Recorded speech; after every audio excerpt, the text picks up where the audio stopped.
Welcome to the Entrepreneur Mindset Mastery Podcast, where we help you pull the weeds from the garden of your mind so that you can flourish in your life and business. With your hosts, entrepreneur coach Simon Page and business coach Robert Peterson. Today we are continuing our dive into the 12 universal laws, how they affect our lives, and most importantly, how we use them to help guide us to achieve the success that we want in our life and business. And this is going to be a really exciting conversation. We're going to be getting some additional insight from our guest today into the laws of correspondence, cause and effect, and everyone's favorite, the perpetual transmutation of energy. That's everyone's favorite, isn't it? Well, it should be.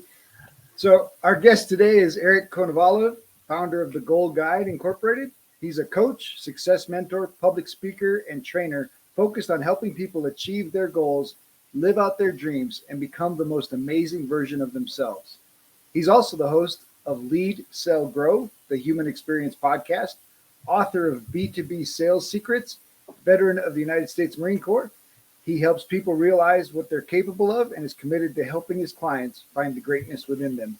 Eric, welcome to the show. Wow, thank you, Robert. Did I write all that?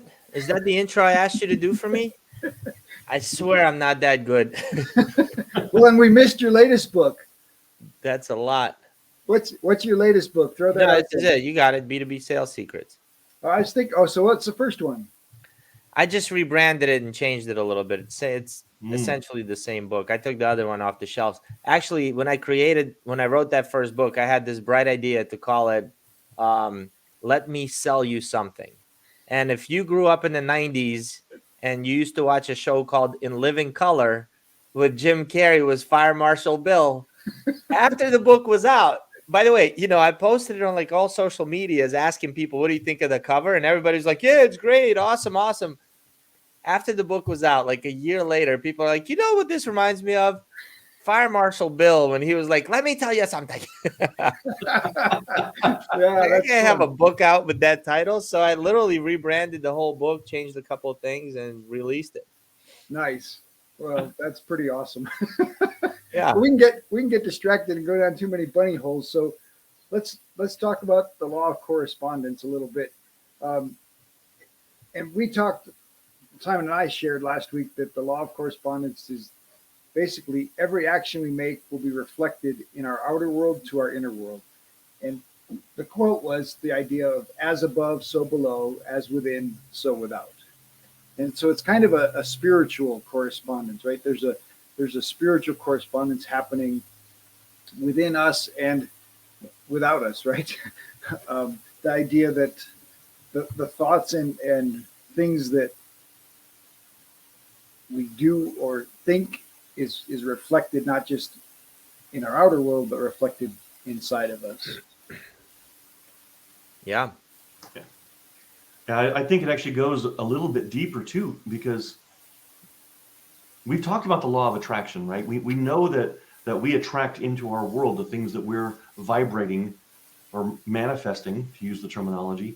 And really what this is telling us is that literally the day-to-day existence that we are experiencing, our experiences on an ongoing basis are created by the mindset that we're keeping active within us.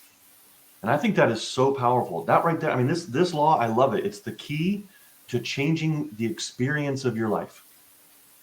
Yeah, I think for me, it's that powerful statement, right? Is life happening to you or is life happening for you?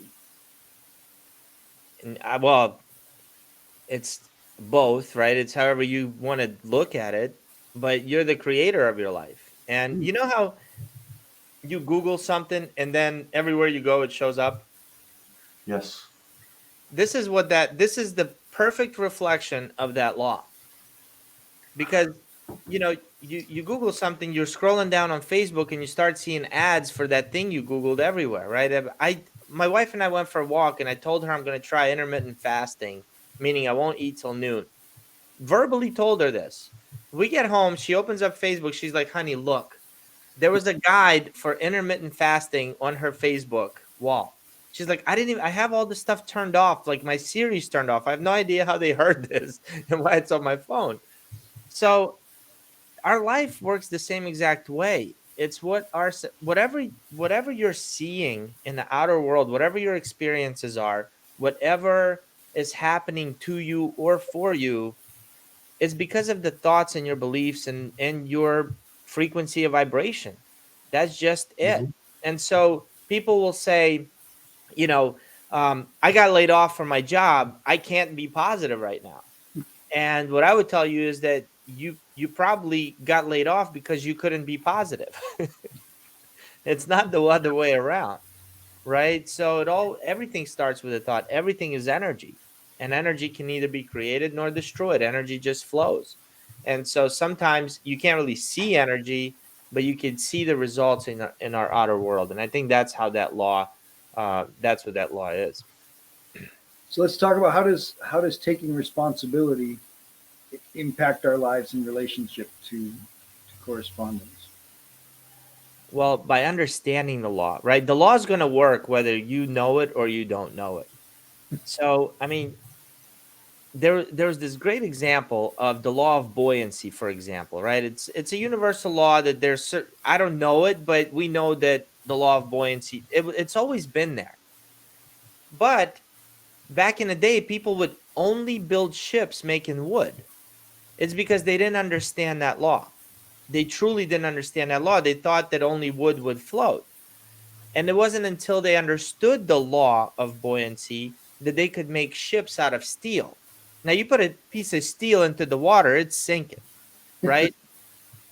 That doesn't mean the law of buoyancy wasn't working and somebody turned the law on. They just realized how to properly use the law. How do you design a ship in such a way that now, instead of transporting a couple of crates, you can these ships today are cities. Look at Carnival Cruise. Look at any Mhm. Navy vessels. They're transporting helicopters and jets and tanks and Entire cities, right? and I mean, entire cities, because they understood what the law was and how to apply it properly to what they wanted.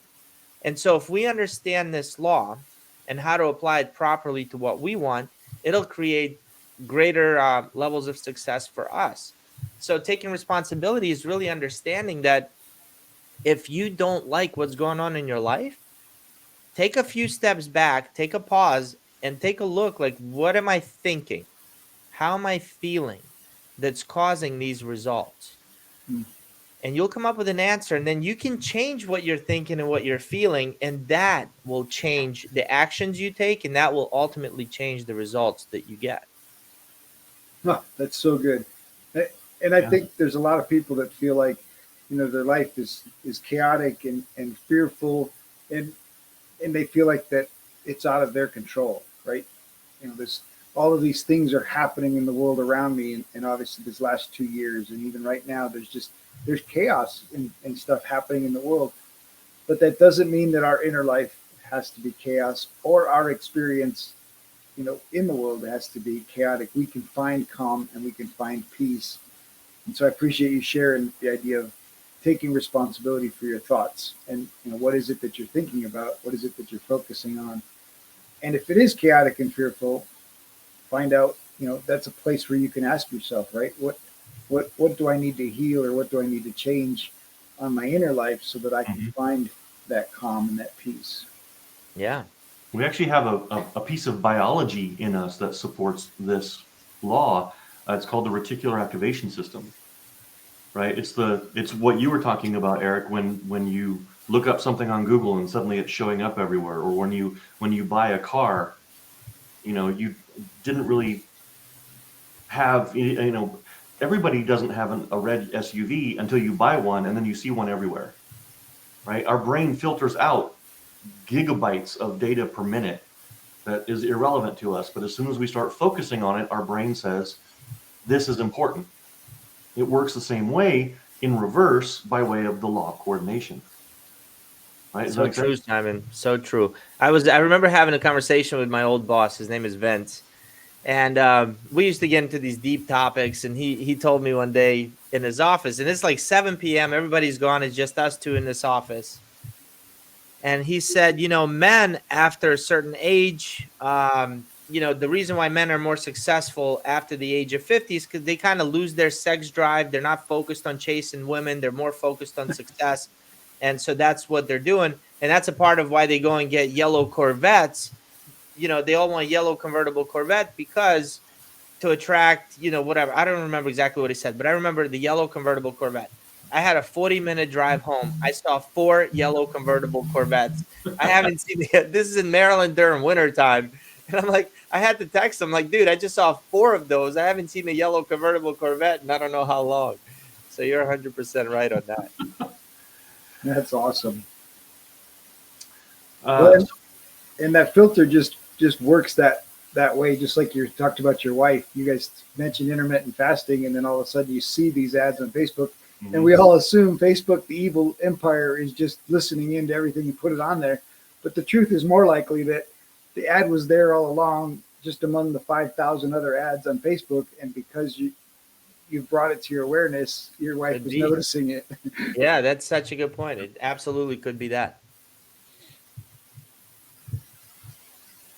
So Eric, in your practice of as a coach, can you give an example where you've seen the law of correspondence like at work in a client's life, like perhaps how you addressed it with them, or perhaps in a way that maybe you didn't expect? Yeah, it's such a good question. Have I seen the law of correspondence in my client's life? All these laws, by the way, they kind of flow and interchange, right? So it's tough, the law of correspondence versus the law of cause and effect. Like the law of correspondence really is just believing, and it works like that every single time, as a matter of fact, because I have a client, he owns a couple of restaurants, single guy, just beats himself up over everything. And so what I have to work with him on is get him back to, and by the way, when that happens, he's buying stocks, they all fail. He's buying crypto, it all drops as soon as he buys it. And I'm talking like 30, 40, $50,000 buys that just he loses them. Like he hedges these bets. He'll go to a casino, put money down, loses it. Like nothing is going his way. Like everything was going negative. And so that was probably a good example because he was feeling very negative about himself. So where did that come from? Was he negative because he lost the money at first? Or did he lose the money because he was negative, right? And that negativity is in the subconscious mind. So I have to really bring him back and like, hey, dude, you're 40 years old. Let's look at all the amazing things you have accomplished, right? Let's look at, you're not a failure, right? Because he beats himself up right away. He's like, oh, man, I suck. I'm a failure. I can't believe I did that. I'm such a loser. Like these are the conversations he's having with himself. Wow. And the results he's getting are that of a failure, of a loser, of somebody that constantly. So it's constantly bringing him back and getting him very aware of those thoughts and understanding that law that, hey, these results are happening because you're feeling this way. You're not feeling this way because of the results. Wow. And so it's really increasing his level of awareness. I work with him. We all need that somebody to kind of hold that mirror up and say, dude, you're not as bad as you think you are. You're actually pretty freaking amazing. Look at what you've accomplished. You live in a multi-million-dollar home. You wanted to go get a Tesla Plaid. You went, got it. You went to get a new C8 Corvette. You got it. You went to go get an M8 competition model. You went, got it. Like your life is pretty. I'm not being materialistic here. That's not the point. No. The point is that he's able to live a life that most others don't. And he doesn't see himself as a success. Wow. And so he's sabotaging his success. And as soon as you help him understand that, and he sees it and understands that, hey, hold on, I'm actually pretty good. I've actually done quite a few amazing things. I'm capable. I can do this, right? Things went up. He's like, we just had a coaching call this week. And I'm like, how's business going? He's like, dude, had the most amazing weekend at my restaurant. Typically, I'll make $8,000 per day in the restaurant. It was 13 grand. It's the highest we've seen. What changed? same restaurant, same place. His mindset changed. That caused new actions, and he started doing specials for schools, like in the area. I want all the school kids to come in. It's a Greek restaurant. So I think that would be a great example for you. Nice. So Yeah. in that you mentioned the law of cause and effect. That's kind of the next law we're going to talk about. So let's just jump right in and talk about the law of cause and effect, which of course highlights the relationship between actions and results, right? And so Which we just heard a great example of. exactly, Well, but I more don't on the think that's what mindset side, right? So you just mentioned, Robert, you mentioned law of cause and effect highlights the connection between actions and results. I would tweak that a little bit, because inaction also gets a result. Oh, absolutely. That's also a cause. So it's not Absolutely. just action. Everything, Mm. everything has an effect. Even not doing anything will have an effect, or doing anything will have an effect. If you choose not to decide, you still have made a choice. You just decided. Yep. Right on, I Simon. like That's that. correct. Well, and that kind of leads to the question that I was thinking about is that, how do we know that we are causative, right? And not just effects of everything going on in the world. How do we know we're causative without, and not just the effect of everything that goes on in the world? That's How would, interesting. how would you help somebody understand that idea? Why wouldn't they understand that idea? What are they thinking it is? Well, I think that folks that are victims, right, that are living in that victim mindset say, God hates me, the world is against me, everything's going bad. Life is Right. working against me, not for me. Yeah. No, that's so good. That's so good. So um I simply ask people, like, where does God end? Where does God begin and end? Ooh, And I'm not talking religious. I'm not religious at all. Like, you're not going to find me in a church. You won't find me in a synagogue. I'm not religious. I believe in God, though. But where does God end and where does God begin? And they'll say, well, God doesn't end and God doesn't begin. God is omnipresent. This is if somebody believes in God, right? If you're an atheist, you probably aren't going to follow this logic. Mm-hmm. And so then I said, well, look, if God doesn't begin, has no beginning, he has no end, that means God is omnipresent. Would you agree? Yeah. So let's look. What does omnipresent mean? God is everywhere. So does that mean that God's a part of you? And if so, if God created everything, how could he create something less than perfect? Why would you ever follow a God or pray to a God that would create anything less than perfect, including yourself? And then I just let him sit in that. And then the next step is, hey, listen, if we agree that you're created by a creator in the image of a creator, then really you're created to create. You're here to create something beautiful. Oh, I like that. And that goes for all of us. And the second we start believing that God's not outside of us, God is always working with us and through us to accomplish something great.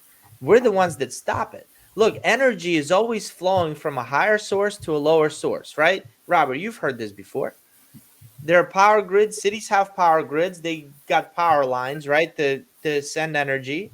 Well, God is energy, right? God, everything is energy. God's energy, and is working through a higher source, which is God, to a lower source, which is us. But when energy comes into this room, I still have the ability to turn that little switch off and not let it in. We have that ability. So the question is, do you turn the switch off or do you let it flow? And how do we turn it off? Well, we turn it off with self-doubt. We turn it off with not believing. We turn it off by thinking like we're outside of God, like that's not for us. That's for everybody else. They can do it, but not me. I can't. Hmm. And that's just not true. So I hope that answered your question. whew, man, that was a great answer. Notice that energy is just going to keep coming up because it's your. Like Yeah. you mentioned earlier, it's everybody's favorite, and it does. Obviously, every one of these laws is impacting the others, right? Because they're really all these is our human explanation or understanding of the functionality, right? Mhm. We don't know the root basis of the perfect law. It's just our human understanding of how these laws are working in our lives and in the world. And so I really loved that idea of being co-creators and how are we co-creating, and that we were created to co-create something beautiful. That's it. That's so powerful, so good. So you really added some strength to this the way that I would share that. You've taken it back a couple steps even further. That adds a great deal of power. So thank you for that. Thank you. I'm I'm kind of processing all this at the same time because that, like Robert said, that was it kind of takes things a little bit deeper than we've actually put it on the show. The idea that God is everywhere. I have heard atheists having conversations about divine inspiration, right? As somebody who, like you, I'm not religious, but I do believe in the divine, right?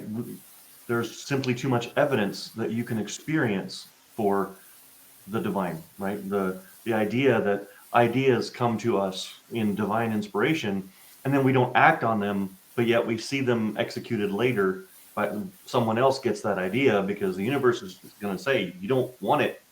I'll give it to somebody else," The right? universe actually doesn't even say anything like that, right? I think as people we have this idea to humanize everything, right? Yeah, Just because I want to punish my kids, that means God, God wants to punish us. No, why would you follow God like that? That sucks. yeah. God is love. Maybe a better way to put it is if you don't want to participate in the flow, I'm going to keep flowing. It's always flowing. And you know Yeah. what? Ideas are energy. Yep. And ideas are there. There it's just there. The second we become aware of that idea is because we've increased our level of awareness to it. So that idea came to us. The question is, why were you the one that got that idea? And I'm of the belief, so you can have a belief that says that any idea you got is because you're fully equipped to see that idea all the way through. And that's the next law that we're going to talk about, right? The perpetual transmutation of energy. Ideas are energy, and we can transform it, transmute it to a physical thing. That's how everything happens in this world. The chair we sit on started with an idea. My book that I wrote started with an idea. It was an idea. I had to kind of think of each chapter. What topics did I want to cover? It first happened up here. But how many people get an idea to write a book? Millions. I can't tell you how many people got called me up or that I meet. They're like, "Oh my God, you wrote a book? I always wanted to write a book." Yep. But Hey, not everybody Ben. does it, right? Because then you know what? You know how many voices pop into your mind right away that starts telling you, like, starts reminding you of the freaking D you got in English class or writing class when you were in 5th grade. Like, what do you know about writing a book? Mrs. Smith gave you a D for that writing assignment. You can't write a book. And of course, we don't even ask whether Mrs. Smith has written a book or not. No, it doesn't matter. It Point. doesn't matter. Right. So that's the thing. Like, ideas there are ideas there. They're no different than there's music playing in the room right now. We can't hear it. We're not tuned into it. But if I gave you an FM radio with a tuner and you just turn that dial a little bit, you'd hear all kinds of stations. 92.3, 97 point, right? Because you've tuned into that frequency where they're playing. It's not that you started Mm. playing the music. The music is there. You're just not tuned in. The ideas are there. You're just not tuned in. And the second you get tuned in, you can believe two things. One, you can't ever be that type of person that makes that idea come true. Or two, the only reason you got that idea is because you're the person to make that idea come true. Which person do you want to be? Mm, so Mm. powerful. One of my favorite altruisms is to have a dream so big you have to grow into the person capable of achieving it. That's it. So if you say that you get an idea that you're already capable of doing it, does that make the assumption that you're only getting ideas that you have the current capacity, or does that also include for people who are saying, I have an idea, I don't think I can do it, but they do have the capacity to grow into it? Yeah, what I mean is capacity to grow into it. So like, could I tell you, Simon, can you bench press 275 pounds 10 times? Not yet. I like that. Not yet, right? But it wasn't like a hard, even if it was a no, could you, if you trained every single day for 2 years, bench press 275 10 times Certainly. with the right coach? Yes. Of course you could. So just because today you're not that person who could, yeah, all it takes is an idea. It just takes a seed. That little seed, you can either water it or not water it.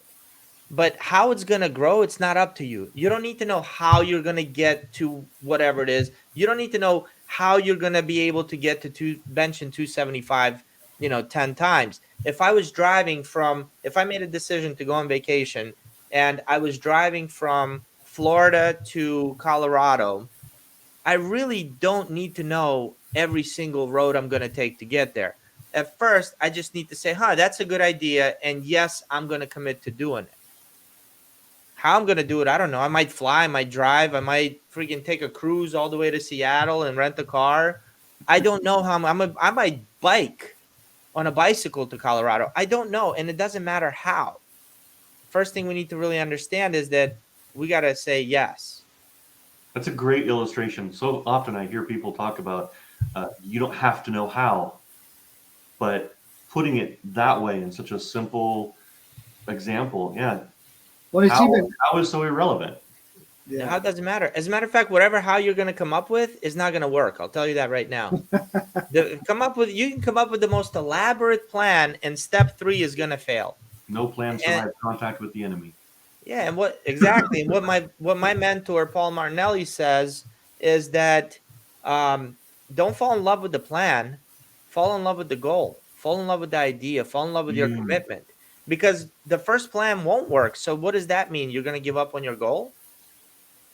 No, you just got to come up with a new plan and a new plan and a new plan.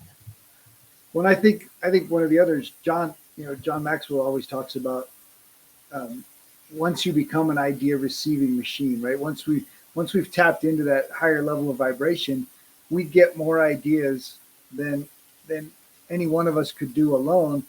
But all of us are involved in a network of people, and so one of the questions John asks is this idea for me, and is this idea for right now, or who else might this idea be for? But in that, he's still saying yes to the idea, right? He's honoring that vibration, he's honoring that, and he's receiving it.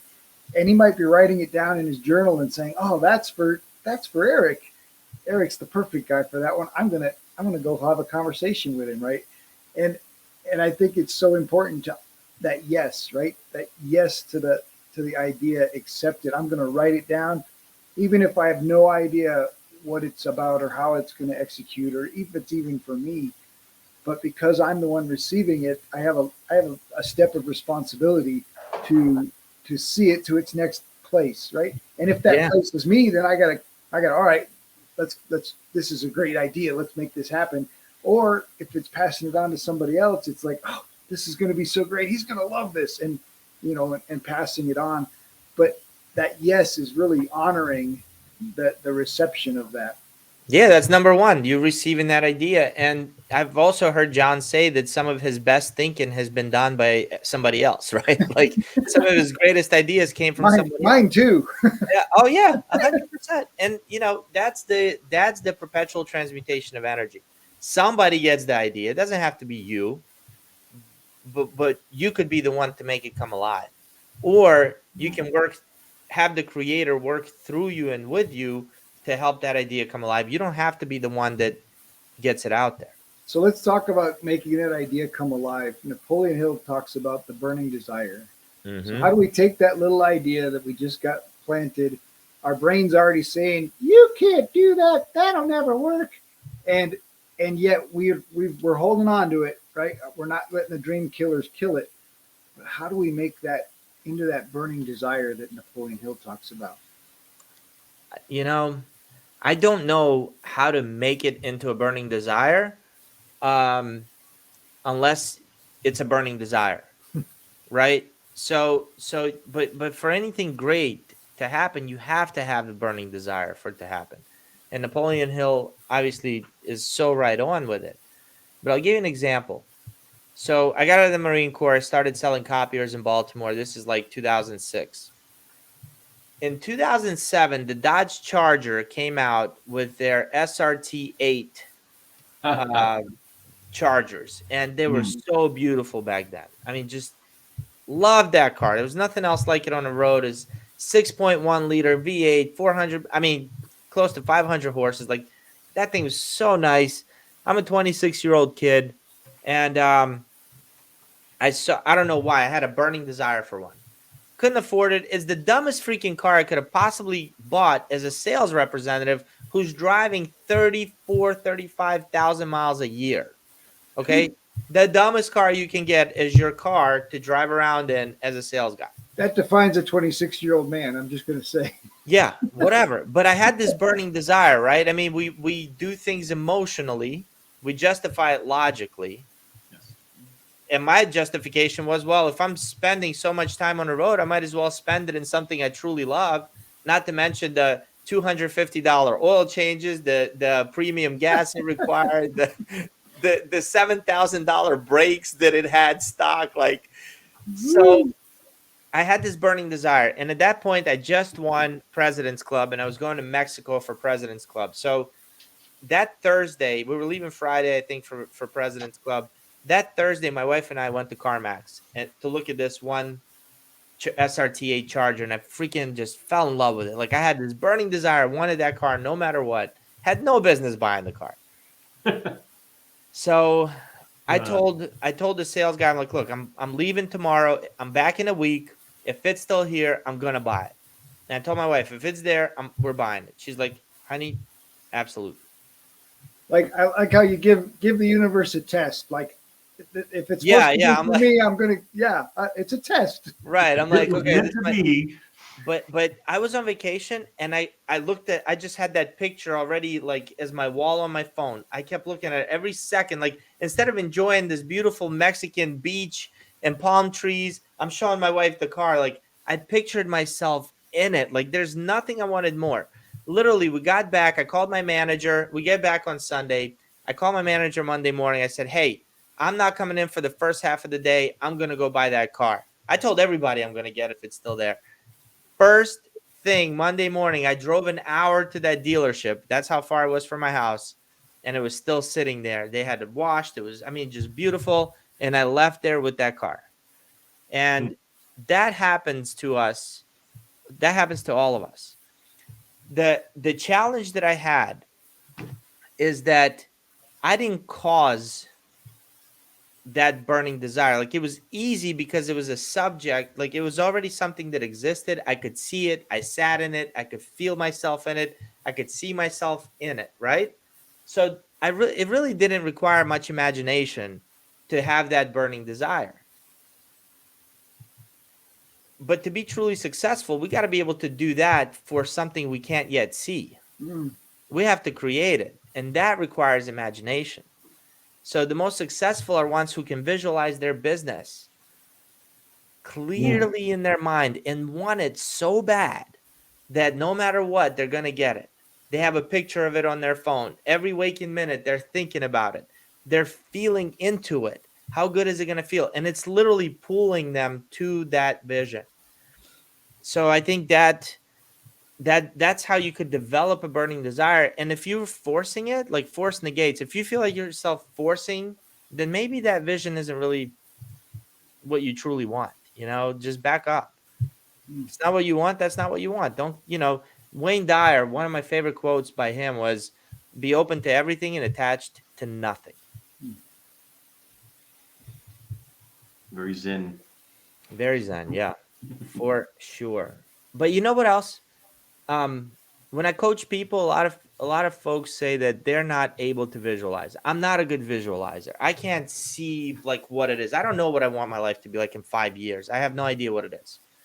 And there's a lot of people like that. So if that's you, if you're listening and you're like, yeah, you can relate to it, you're not able to visualize vividly the way I saw that SRTA charger, because there was a picture, I sat in it, right?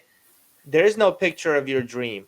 There is no picture of the business you're going to create yet. There's no picture of your dream client. A trick to that is get very clear about how you want to feel when you achieve that level of success. Because it's not a business you want. You want a certain amount of freedom. You want whatever that business is going to provide for you. You want the life where you could probably be, do, have whatever you want, when you want, with whom you want. And so picture yourself there and say, okay, if I'm already living my best life, how do I feel? What does that feel like for me? What is pure freedom? What does it feel like to just help save, homeless puppies? Right? If your dream is to open up a shelter, or if your dream is to open up a school in the inner city, how do you feel when you help somebody? And the beautiful part about the way we're designed is that we can get into that state of feeling at any point of the day we want. Any point in the day, you can seriously take yourself emotionally and mentally to the beach, if that's your happy place, to the top of the mountain, if that's your happy place. You can just by picturing it in your mind, we can feel it. And Simon, you were mentioning vibrating, right? Vibrating at a certain frequency to attract certain things. Yes. Well, the way you vibrate a certain frequency is through feelings, through our feelings. When you're feeling angry and jealous or fearful, those are low vibrational frequencies. When you're feeling joy, that's the highest. Joy, love, freedom, that's the highest vibrational frequency. And I'll tell you guys like this, like, look, what did you have for dinner last night, Simon? Chicken wings. Chicken wings. Robert, what color was your first car? Red. Red. Were you thinking about the color of your first car before I asked? Nope. Simon, were you thinking about chicken wings before I asked, or your dinner last night? Nope. Nope. And so when I asked you, did you picture your cars, Robert? Of course. You got a physical picture of your car Absolutely. in your mind, and you kind of got a smile on it too. It's like red.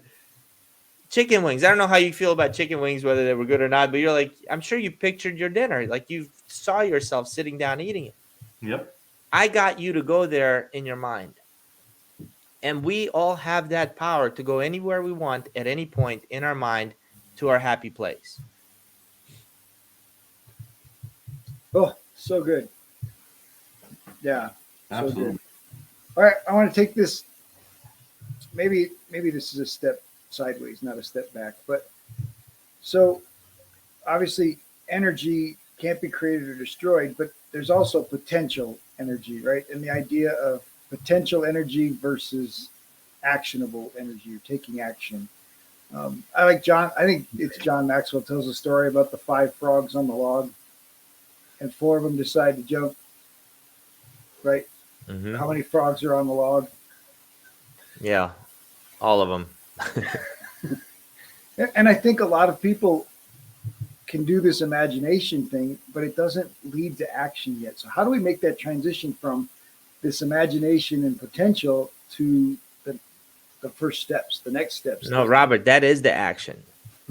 That is the first step. Because that's how you start building that desire.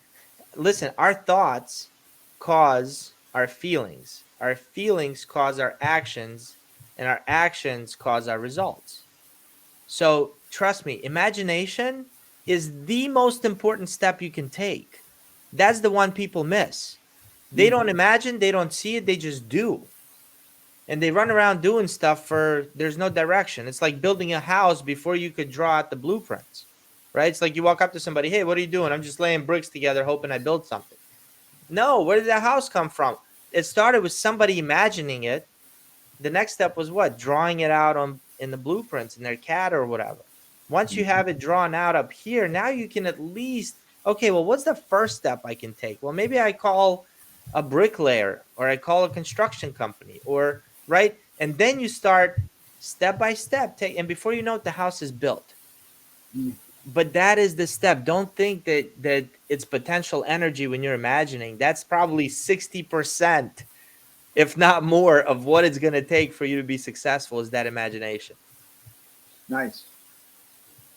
And by the way, the law of attraction, because when you imagine it and you start feeling and vibrating at that frequency of joy, what happens? You start attracting the stuff you want. The law works always, in all ways. And the way for you to attract is to vibrate on a frequency of joy. So even if you don't know what the hell you want, subconsciously you know. Even if you're not consciously aware of it, subconsciously we know. And when we're in a state of joy, it's going to attract it to us. Just good stuff happens. Which ties this one back into the law of correspondence. Mm-hmm. Right? If you're Yep. if you're vibrating at that level, keep yourself vibrating at that level. That's what you're going to attract into your world. That's the reality that you're going to create. Robert and I talk on this show all the time about the power of creating a compelling vision and reviewing that vision every single day. And that's a part of it, is using that imagination to create that vibration to start your day with. Yeah. So can you articulate your vision to me clearly? Can I? Yeah. I can. Okay. Have you written it? Have you written it down? I have a webpage that I can visit that has my vision for my life in the 5 domains of life and what that looks like for me. That's so cool. Can you feel yourself being there? Oh man. Oh man, yes. Dude, that's your place. So it's gonna come. We don't know when. It's gonna come. Like you already turned the magnet on. It's coming. That's actually a really good point. What would you say to somebody that you were coaching who was in like a really low vibrational state because they say, I'm doing the action, I don't see the result. I'm doing the action, I don't see the result. When does it come? Yeah, action without belief ain't gonna happen, right? So what I do for people who are in low state of vibrational frequency is help them get to a higher state. And one of my favorite exercises is called the rampage of gratitude. Mm. So when you're in a state of gratitude, you can't be in a state of fear. You can't feel grateful for something and fearful about something at the same time. It's just not how our bodies work, how our minds work. We can only focus on one or the other. We can only feel one or the other. And so if we know that, there's a good exercise. Usually you get a partner, and if you don't have a partner, just do it by yourself. Set a timer for 2 minutes, and you go back and forth with a partner, or if you don't have one, you just do it by yourself. And literally it looks something like this. Robert, I'm going to say something I'm grateful for, and as soon as I'm done, you say something you're grateful for, and we're just going to go back and forth for 2 minutes, okay? Hey, I'm super grateful that I got to be on your show today. I'm grateful for all that you're sharing. Man, I'm in love with living in Florida. I'm grateful if I live in Colorado. I'm grateful for having such a beautiful wife and amazing kids. I'm grateful for partners and people creating opportunities. I'm super duper grateful that I woke up healthy this morning. I'm grateful that I have a fridge full of food and a house full of warm. Man, I'm super grateful that I have a family to come home to. I'm grateful that my wife and I are both healthy and happy together. All right. But do you feel like, look, you're smiling now. It's like, because what do? We just intentionally focus your energy on all the good stuff you have. And it doesn't take much. 2 minutes, you're out of the low state up to a higher level of frequency. So why not start off your day like that? Why not on your way to work do rampage of gratitude? And just, I seriously, psycho, not psycho, I don't care. I would literally drive and scream it in my car. like loud to myself. I'm so freaking grateful for my life. Like, scream it. Just because I feel that. And you know what happens? I'm just like in a better state. I show up different. I'm more energetic. The world needs you in high energy. The world needs you happier. The world needs you to be more joyful, because when you show up that way, you take care of your family better. They take care of people better. You take care of your employees, your friends. Everybody gets taken care of. No, you can't do anything good from a low place. So here's the challenge, I think, for most people is they feel like, oh, they can do that when they start the day. But when they get that bill for the brake job on the Dodge SRT, it's $7,000, you're like, in the middle of your afternoon, and you got to go back and sell copiers that afternoon. You got to say, all right, I'm I so do a grateful. rampage of gratitude. Yeah, and you can do that as many times as you need to get out of the low place because, hey, couldn't you be grateful for the fact that you found out your brakes needed to be replaced before they didn't work? Couldn't you be? Can you say I'm grateful for the opportunity to take care of my vehicle? Yeah, That and means I'm so much grateful to me. for It being gives me able so to much pay joy. $7,000 Yeah. for being in a position where I can pay that kind of money for brakes. Like, look, what happens happens. It's not about what happens, it's about what we do with what happens. Right? We have a choice to look at this thing and either be positive or negative about it. Our friend James Allen. What do you say? Between stimulus and response, there's a space. And in that space, we have the right to choose. I think that's Dr. Frankel, but maybe it was James Allen. Oh, yeah, you might be right. It is Victor. Yeah. Because I recently read Man's Search for Meaning Search for again. meaning. You're Yeah, right. yeah. Definitely. And that's huge. James Yeah. Allen is As a Man Thinketh. Yep. Yep. Between stimulus and response, there's a pause. And in that pause, we have the time to choose anything that we want. Right. So, I mean, this guy was in Auschwitz. He tells a story of working on a railroad. In the middle of the winter in Germany, or Auschwitz was in Poland, I guess. I don't remember if they were in Germany or Poland somewhere. Working on a railroad, he had like holes in his shoes in the snow, no socks, freezing. And if he fell down, he knew the Germans would kill him. And in that split second, he just pictured his wife. And he pictured them together. And he was wondering where they were. And he left that place for a moment, right? Because when we have a purpose, when we have a meaning to live for, we can really get through anything. And so that was the whole premise of that. So in that stimulus, you're driving down the road, somebody cuts you off and slams their brakes. Or somebody cuts you off and takes off. I used to get really mad. I can't tell you how many people I've tried to run off the road. Not even kidding.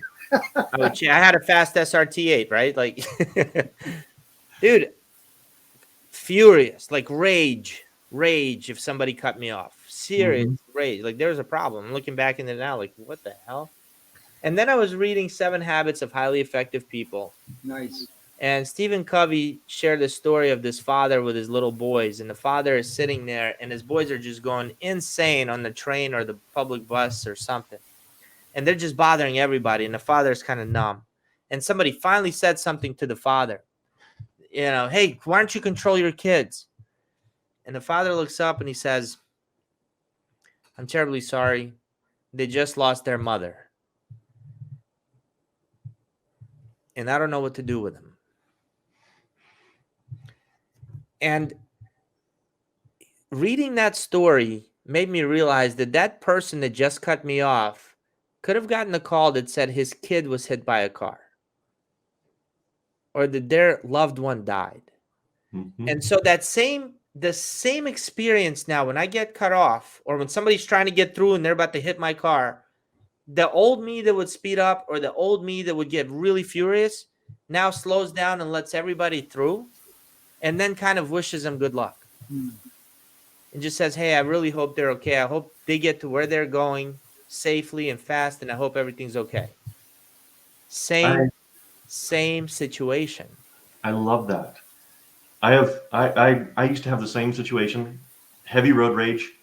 You know, why are all these idiots on the road, etc. And I turned that off over time by developing the mantra that everybody out here on the road is doing the best they can with the tools they have at their disposal. There you go. That's great. And I love adding that wish for a positive outcome on the end of that. I am stealing that. Hey, there you go. Maybe I said it just for you. Well, and that perspective, right? It really is the perspective of even people that have been in abusive situations, to be able to look back at the story and rewrite the story, understanding that their parent or that person was operating at the highest level they were capable of, and they didn't not only didn't know any better, that they were doing the very best they can. That they just weren't there, right? And we can't judge people for not being there, right? a lot of that's generational, right? They learned from their parents who were operating at their highest level. They were trying to be the best parents that they were capable of being, and Yeah. and that's a limitation until somebody can break the cycles. And so that's why personal development space is so important, is because we can break these cycles and we can get to higher levels of understanding, higher levels of vibration, and of course, just personally, a higher level of feeling, right? Because now when you get cut off, you don't break off your joy. Your joy just continues through it. Yep. So true. I think I got really good at separating my feelings from the thing that's happening. Hmm. So I lost my job. Does that mean I have to be upset? Does it mean I have to be worried? Most people would say yes, because it's a natural thing, right? We just start with, Mhm. but I truly don't.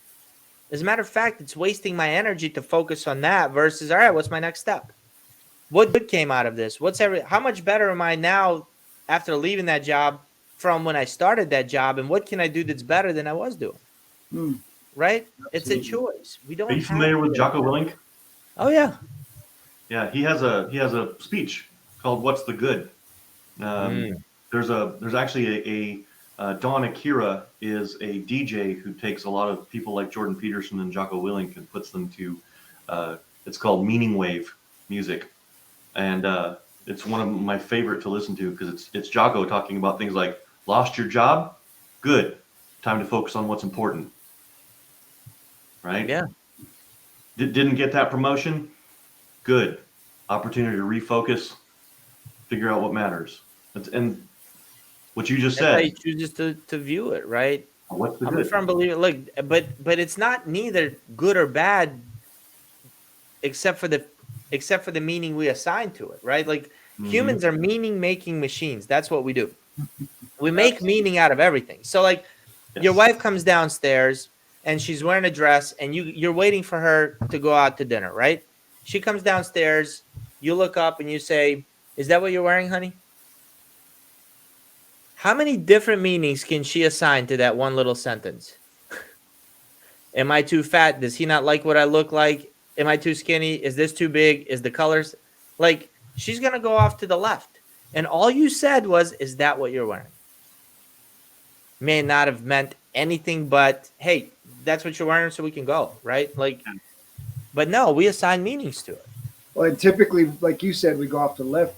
We typically assign the negative Negative one. connotation That's right. versus making the positive assumption. I think that's a really powerful relational tool. Is not making the negative assumption and being willing to make the positive assumption when it's vague like that. Like us guys say stuff all the time that there's no meaning.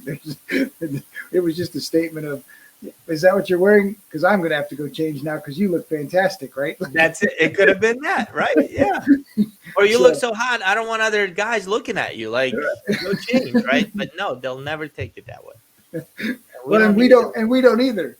The Right. tendency, the human tendency, and not just in intimate relationships, but in regular friendships and relationships, is to assume the negative. And I think text messaging has made it even worse, right? Because Oh man, a I text hate that. message has no emotion attached to it. Even with emojis, there's no emotion. And they're like, oh, they used capital letters. They must be angry. And I'm like I Or remember excited. my daughter texted me she was going to go meet a friend, and I literally all I said was, well, that's cool. And she literally calls me on the phone and asks me why am I mad at her. Yeah, why are you mad at Like, me? what what just happened?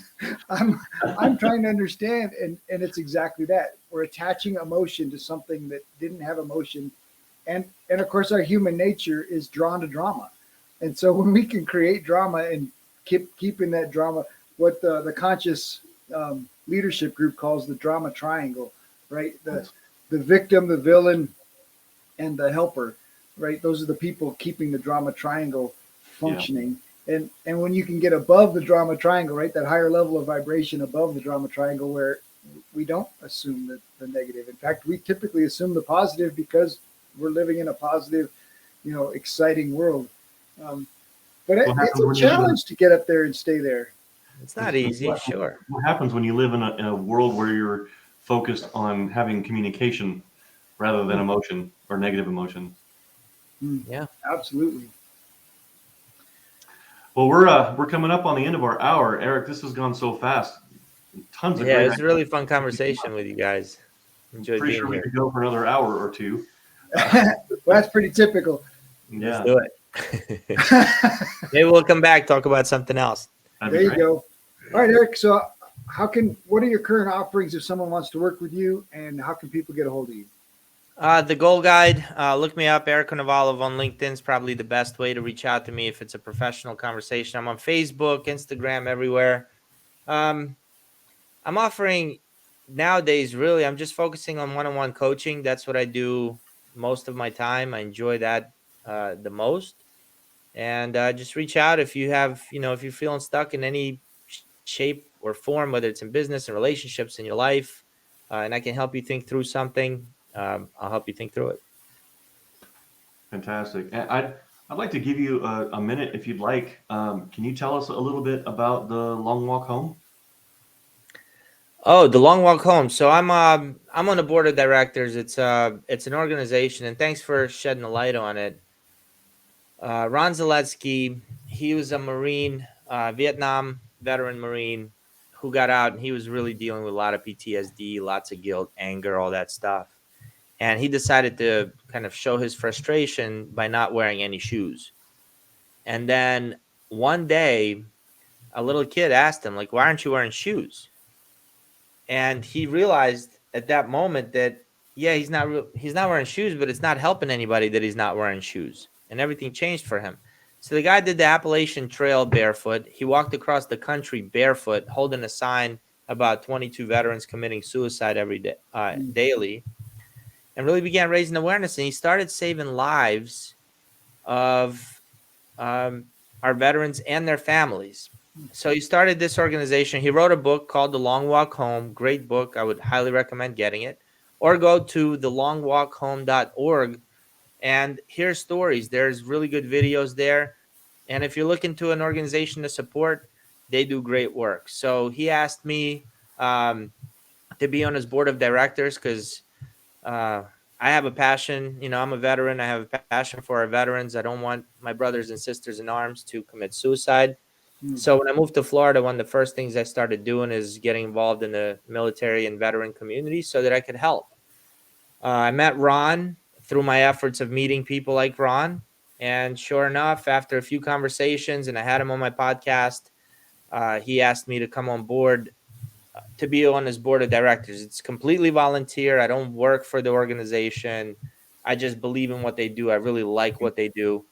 And it's in alignment with my vision. So yeah, if you're looking to support our troops, if you want a good organization to donate to, this is a great place. But go to thelongwalkhome.org and check out his video. It's really a powerful story.